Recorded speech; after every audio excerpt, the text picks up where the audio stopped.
Bonjour et bienvenue donc pour ce petit résumé de ce magnifique France-Suisse qui s'est joué à Lille devant 50 000 spectateurs. Pour ce match, Didier Deschamps a fait quelques modifications dans son 11 avec Paul Pogba qui sera en relayeur sur la gauche comme il joue à la Juventus de Turin. Sissoko lui jouera relayeur à droite. Et enfin, Antoine Griezmann retrouve une place de titulaire sur l'aile droite. Le résumé du match est pas compliqué, on va dire. On a fait une bonne première mi-temps, quoique pas non plus extraordinaire, mais une première mi-temps plutôt correcte. Et la deuxième mi-temps, mis à part 2-3 coups de génie, on a été très passif et on a limite de se faire sanctionner par les Suisses en fin de match avec 2 erreurs défensives et puis aussi les 2 cartons jaunes de nos défenseurs centraux qui peut être préjudiciables pour la suite de la compétition. Maintenant, passons au cas individuel de nos joueurs. D'abord, dans les buts, c'est donc Hugo Lloris, comme d'habitude, qui a égalé le nombre de capitanats en équipe de France de Didier Deschamps. Je lui mets 5. Bon, c'est rien, j'ai rien contre Hugo Lloris. Et il n'a pas eu grand chose à faire dans le match, à part 2-3 sorties. Voilà, puis il y a l'action dangereuse quand même en début de match. Mais bon, il fait pas d'arrêt non plus du match. Donc voilà, il a 5, il peut pas avoir moins parce qu'il n'a pas fait d'erreur particulière. Et plus parce qu'il n'a pas eu d'arrêt spectaculaire ou importante à faire. Alors passons maintenant chez l'arrière droit, donc Bakary Sagna. Bon, toujours un peu le même problème, il monte pas énormément sur les phases offensives. On l'a vu un peu plus je crois que d'habitude, mais bon après c'est pas non plus la folie. Heureusement qu'on a Sissoko qui montait. Sinon défensivement Bakary a été solide. J'ai pas de souvenir à part quelques petites erreurs de placement, mais sinon ça va. Bon allez, je mets un 5,5. Je vais vous expliquer pourquoi. Je mets pas de note extraordinaire sur l'ensemble de l'équipe. Voilà quoi, le bilan, on fait 0-0 contre la Suisse, c'est pas l'Italie ou l'Allemagne, c'est quand même que l'équipe de Suisse, et la deuxième mi-temps n'a pas été particulièrement réussie. Donc voilà, la note de Sagna est aussi par rapport à ça. Rami, donc dans l'axe à droite, donc lui je lui mets 6, parce que il a fait quelques bonnes interventions défensives, il a été solide, il commence vraiment à monter en niveau. Après, bien sûr, je lui mets 6 pour l'encouragement, par sa solidité. Il a pris un carton jaune un peu stupide sur sa retournée dans la surface. Mais bon, après, il n'a pas été non plus mis en danger, donc c'est un 6 d'encouragement pour Adil Rami. Alors, dans l'axe gauche, donc Koscielny, bon, lui, je lui ai mis pareil, 6. Lui, ils ont tous les deux bien muselé le jeune attaquant suisse qui a l'air prometteur. Il aurait peut-être pu avoir mieux, parce que franchement il a été quand même pas mal intraitable dans le jeu, parfois un peu trop engagé. Mais voilà, c'est le carton jaune quoi, c'est cette problématique avec Rami, les deux. Ils auraient pu avoir une meilleure note, mais ce carton jaune est quand même problématique pour la suite de la compétition. À gauche donc Patrice Evra, bon allez, 5. Bon, je l'ai pas trop vu monter, pas trop en difficulté, pas trop voilà quoi, il a pas, c'est pas extraordinaire, c'est un match voilà comme un peu comme Lloris quoi, et pourtant il est arrière gauche. Il a très peu monté comme à son habitude, j'ai pas de souvenir de grande montée, je fais le résumé juste derrière le match et défensivement je le vois pas non plus en difficulté. Voilà, un match voilà, moyen, normal, moyen, pas extraordinaire. Donc 5, voilà. Alors maintenant le milieu de terrain récupérateur devant la défense, donc c'était Yohan Cabaye que j'ai oublié de dire dans les modifications dans le 11 de Didier Deschamps, à la place de Kanté, pour le protéger de son carton jaune, justement à Kanté. Cabaye, bon lui 5,5. J'aurais pu mettre 6, mais bon 5,5. Bon, parce qu'il perd des fois quelques ballons, des fois il y a des petites erreurs de placement encore. Il a été pas mauvais, et après le problème aussi c'est que la concurrence de Kanté, on voit clairement qu'il est dessus quoi. Mais il a pas été mauvais, il est sûr techniquement, mais on voit que c'est un problème un petit peu dans ce poste là, c'est dans les duels aériens, vu sa taille, il ne peut pas s'imposer, ça peut être un peu problématique. On manque un petit peu peut-être de cette de physique à ce poste. Mais il n'a pas fait un mauvais match, mais le problème, il n'a pas fait non plus un bon match, quoi. Hein, on va pas s'enflammer, quoi. Alors on va passer à Momo Sissoko. Lui, je lui mets, allez, 6,5, parce que bon, malgré quelques déchets techniques, hein, ben franchement, ben il a montré de l'envie. On l'a vu déborder comme un malade sur le côté. Franchement, de la volonté, quoi. C'est encourageant. Franchement, par rapport au début de l'Euro, quand on voit des fois Matuidi un peu en galère, pourquoi pas mettre Sissoko avec Pogba, quoi. Ça fait bizarre de dire ça, quand un joueur de Newcastle qui a pas fait une saison extraordinaire, mais bon, sur le match contre la Suisse, au moins il montre de la bonne volonté. Même dans la deuxième mi-temps, où on a été plutôt moyen, il a quand même tenté des trucs. Allez, le français du match, c'est clair et net, Paul Pogba. J'ai envie de lui mettre un petit 7. Certes, des fois il perd un peu le ballon, et des fois il ralentit encore peut-être un petit peu le jeu, mais franchement, voilà, quand on voit qu'il a une classe quand même au-dessus de pas mal de joueurs, quoi. On retrouve vraiment du vrai Paul Pogba à sa vraie place. On voit, il dribble, il conserve la balle, il fait du saute-mouton, il a une frappe sur la barre, il fait une belle frappe où Sommer ça intervient. On le voit, quoi, il distribue bien le jeu, il se replace mieux défensivement aussi. Donc peut-être par peur de se faire engueuler par Evra. Mais en tout cas, voilà, Pogba fait un bon match. Pas un extraordinaire match, mais un bon match. Voilà. Bon, il aurait pu avoir un 8 par exemple, s'il aurait mis un 8. Mais bon. Voilà, bravo Paul, continue comme ça. Maintenant on va passer sur les ailes.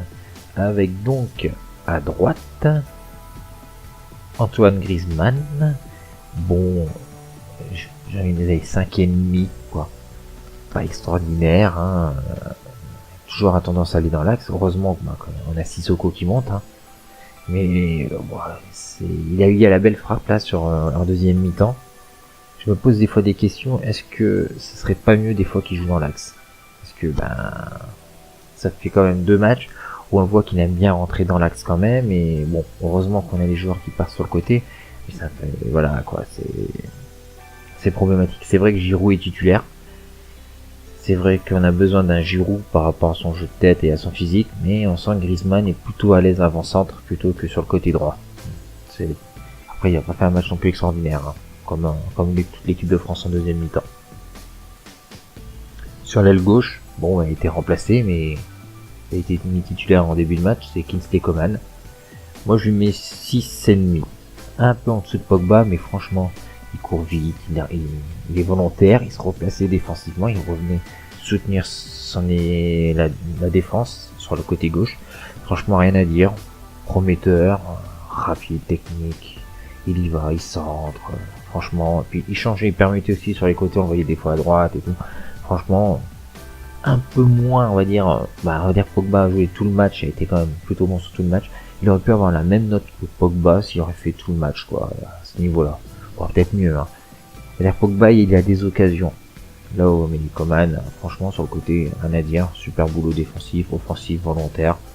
Franchement, à gauche, il y a un drôle. Voilà, quoi. Si on veut remettre Griezmann dans l'axe, il faut le mettre sur un côté. Parce que franchement, pour l'instant, Coman, il n'y a rien à dire sur son euro. Donc, continue comme ça. Kingsley. Et donc, dans l'axe, André-Pierre Gignac. Franchement, sur la première mi-temps, j'aurais mis genre 5. Mais en deuxième mi-temps, il s'est quand même bien battu. L'action Griezmann, belle protection de balle, on voit qu'il se joue en pivot. Bon, il touche pas beaucoup de ballons comme beaucoup d'attaquants de l'équipe de France, hein. Il vient pas non plus chercher les ballons derrière. Bon, il reste vraiment bien devant pour être un point de fixation, du pressing. Donc je lui ai mis 6. Tout le monde va dire, ouais, mais il a pas mis de but. Ouais, bon, c'est dur, hein, il n'a pas d'extraordinaire, mais il a fait une frappe aussi, bon. Comme d'hab, il part sur la gauche, il revient à droite pour frapper. Donc bon, voilà quoi. Il fait un bon match. Franchement, je vais pas le descendre. Moi, j'ai pas de voilà, c'est pas non plus extraordinaire, mais Gignac a pas fait un mauvais match. Maintenant, donc, on passe au remplaçant. D'abord, c'est Dimitri Payet qui remplace donc Kingsley Coman. Payet, bon, on n'a pas eu le temps de le voir faire des éclairs de génie, quoique avec cette frappe sur la barre. Bon, il est précieux dans le jeu, mais on a l'impression qu'il a pas eu le temps de... il était gêné aussi avec le fait que l'équipe de France avait reculé, il n'avait pas trop le ballon. Donc, bon, on va pas lui mettre de notes non plus, parce qu'il a joué quoi, 30 minutes. Donc, voilà, bon, il a pas mis le but, c'est décevant, je lui mettrai un 2, je plaisante. C'est, ouais, voilà, le coup franc aussi, Sissoko qui l'a dévié, bon, il fait une entrée pas mauvaise, hein, voilà. Mais bon, malheureusement, vu que le match de l'équipe de France la deuxième mi-temps de l'équipe de France est pas terrible, ça n'a pas aidé non plus Dimitri Payet à se montrer, quoi. Et enfin, Blaise Matuidi, qui rentre, qui récupère donc sa place de milieu de terrain récupérateur sur le côté gauche, en relayeur, donc ça replace Pogba sur la droite, ça met Sissoko donc en ailier droit. Voilà, il n'y a pas non plus extraordinaire, on l'a vu faire du pressing, courir, motiver. Voilà, bon, j'espère qu'à la suite de l'Euro, on va revoir un vrai Matuidi volontaire. Parce qu'on a besoin, parce que c'est quand même un joueur qui a une énorme endurance, on a besoin de ce type de joueur pour le niveau de l'équipe, le niveau physique de l'équipe. Bon, maintenant on verra, c'est les huitièmes de finale, on finit premier de la poule. On a quand même fait 3 matchs pas extraordinaires non plus, quoi, hein. On bat quand même l'Albanie, la Roumanie, on fait nul contre la Suisse. C'est pas un groupe super élevé, hein, comme on voit sur certains autres groupes, comme le groupe de la Belgique. On va dire qu'il faut quand même monter le niveau si on veut espérer aller plus loin, parce que franchement avec le niveau qu'on a pour le moment, allez, si en huitième de finale on joue l'Irlande du Nord par exemple, on peut passer. Et encore, il faut faire gaffe à ces Irlandais. Mais sinon on peut pas espérer aller plus loin, quoi, parce que il faut quand même un minimum quand même au niveau du jeu. Pour l'instant on a eu des éclairs de génie de Payet, quoi. On s'est réveillé en fin de match, quoi, l'orgueil. L'adversaire n'est pas non plus extraordinaire, hein.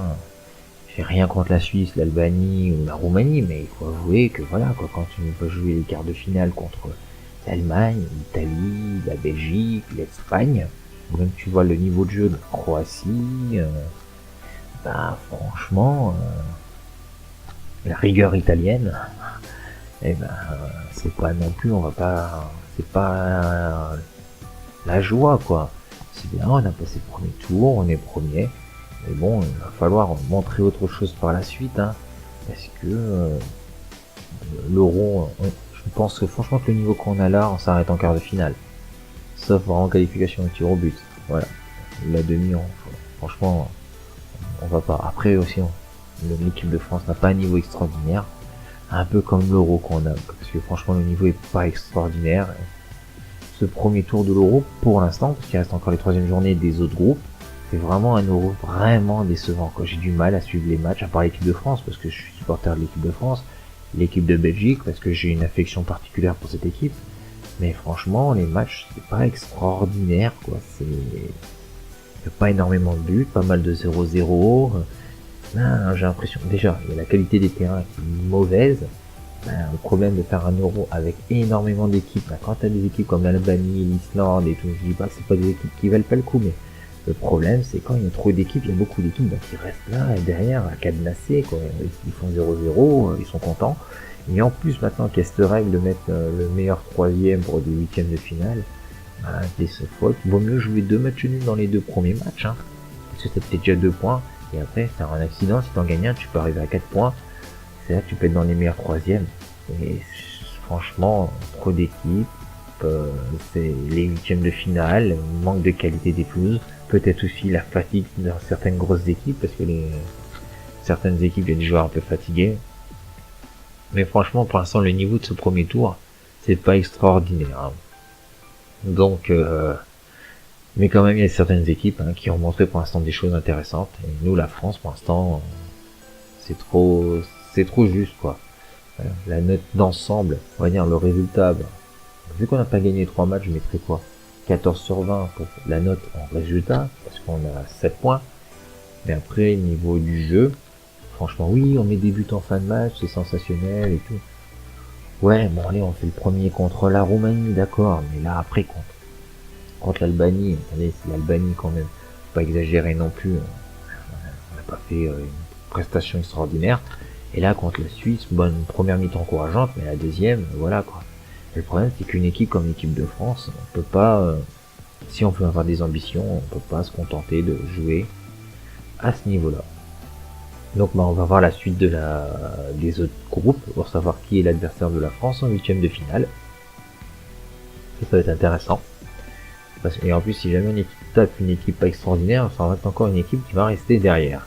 Donc on va devoir encore faire le jeu. Espérons qu'on va tomber sur une meilleure pelouse.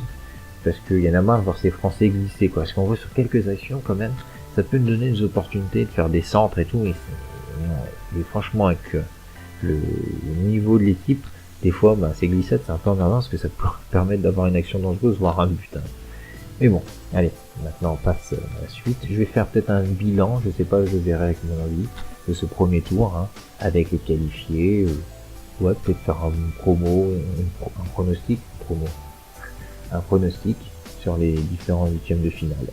En tout cas, bon, à la prochaine et j'espère, et je dis merci au premier abonné de ma chaîne. Hein. Je fais pas forcément de la promotion et tout, voilà, si vous appréciez mes vidéos, mettez un like, un commentaire.